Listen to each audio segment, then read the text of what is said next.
system अच्छी सेटा बर्तमान दक्षिण पश्चिम बंगोपसागर ताक पश्चिम केन्द्रीय बंगोपसागर रही जो आपंती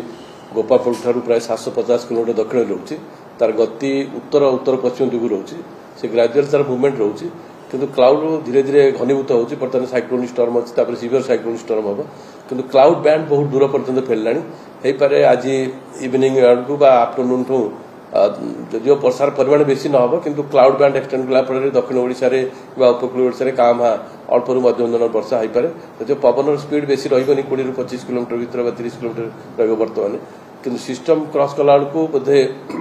आप 28 तारीख राति हो आसंता काली राति हो जाए किंतु तार विंड शियर भैल्यू अधिका जो सेंटर रोचे साइक्लोन सेठू क्लाउड डिस्टेंस माने आगे क्लाउड मुवमेंट क्लाउड फल आगतुरा वर्षार परिमाण बढ़ी पारे किंतु सेंटर मुवमेंट किंतु ये जो क्रॉस कला तार गति उत्तर उत्तर पश्चिम दिगू रोचे जोटा कि आम क्लोज टू मालकानगिरी देखिए से मुवमेंट कर दक्षिण छत्तीसगढ़ को दक्षिण छत्तीसगढ़ में से पारालाल मुवमेंट कर जो पश्चिम बॉर्डर एरिया रोचे से मुवमेंट कर जहाँफल कि आभ्यंतरण ओडिशा और दक्षिण ओडिशा रे वर्षार परिमाण अधिक हो पारे उपकूल में लाइट टू मॉडरेट ट्रेन उपकूल में भी पवन स्पीड जदिव रु फेवरेबल हेनी कारण ये हिल रही जो पूर्वघाट पर्वतमाला रही जल बाष्प वायुमंडल ऊपर उठला से जो रायगढ़ कोरापुट मालकानगिरी नवरंगपुर गजपति आपंकर कंधमाल कलाहांडी नुआपड़ा ये जो पकेटे वर्षार परिमाण अधिक हो पारे कारण जदिव आमर उपकूल देकी तार विंड फ्लो दक्षिण पूर्व पूर्व दिगु किंतु सेठी कौन टर्निंग हमारा व्यवस्था माने सिस्टम इंडिकेट करूनी कारण कौन हिल ना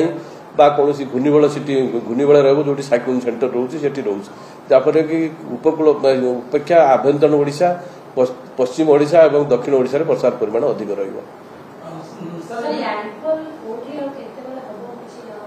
से राति रे जना पड़ुची किंतु क्लाउड बहुत लंबा भारी रही लैंडफॉल प्रक्रिया टाइम अधिका ले पारे किंतु राति रे 28 तारीख राति रे लैंडफॉल हम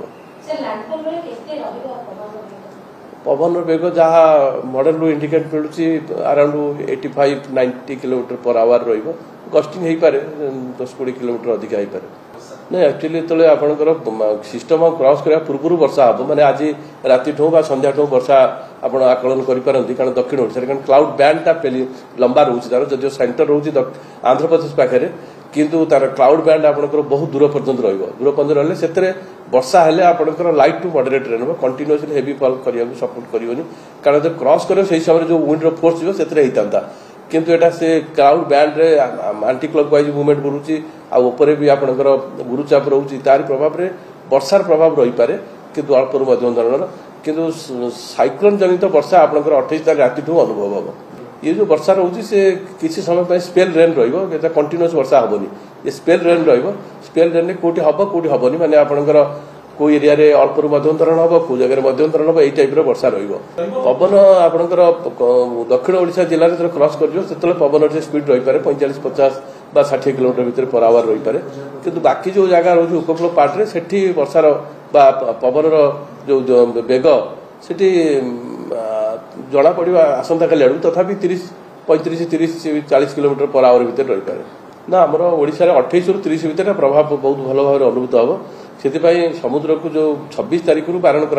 30 तारीख पर्यंत कारण समुद्र में आपंकर समुद्र अशांत रोचे से पवन स्पीड अधिका रोचे आम तल भाग में फ्रिक्शन फल पवन स्पीड एत जना पड़ूनी समुद्र में फ्रिक्शन ना जल भाग रोचे से स्पीड अधिका रोचे जहाँफल कि समुद्र रिस्क रही जावाई जो मैंने जाइए तो अलरेडी बोधे 26 तारीख सुधा पलि आ फर्दर जावाई बोधे परमिशन ना बारण कर वर्षा आपंकर नवरंगपुर कोरापुट मालकानगिरी कंधमाल कलाहांडी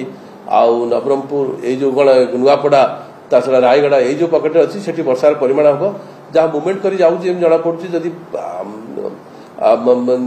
छत्तीसगढ़ पश्चिम पलैला ताले वर्षार परिमाण पश्चिम ओडिशा कमी जापे जदि बर्तमान जहाँ आकलन रोचे जदि छत्तीसगढ़ मध्य पास कला ताले आमर संबलपुर बरगढ़ सुंदरगढ़ झारसुगुड़ा सोनपुर बौद्ध बलांगीर से वर्षार परिमाण रोटा कि 29 तारीख और 30 तारीख 30 तारीख वर्षाटा 28 और 29 फोरनून मैक्सिमम आफ्टरनून पर्यटन रही दक्षिण ओडिशा पश्चिम ओडिशा बा जो सेंट्रल रोचे जो जिला गुटे पश्चिम ओडिशा से 29 और 30 फोरनून पर्यटन रही 31 तारीख रू पागरे सुधार आसो ऊपर जिला पर से समय वर्षा लाइट टू मॉडरेट रेन रही हेवी रेनफॉल हम एक्चुअली काली आड़ को क्लीयर हम कारण एवं जहाँ जना पड़ी से very close to the coast run କରୁଛି ଯେଉଁ ତାମିଲନାଡୁ ଆନ୍ଧ୍ରପ୍ରଦେଶ ଉପକୂଳରେ ସେଥିପାଇଁ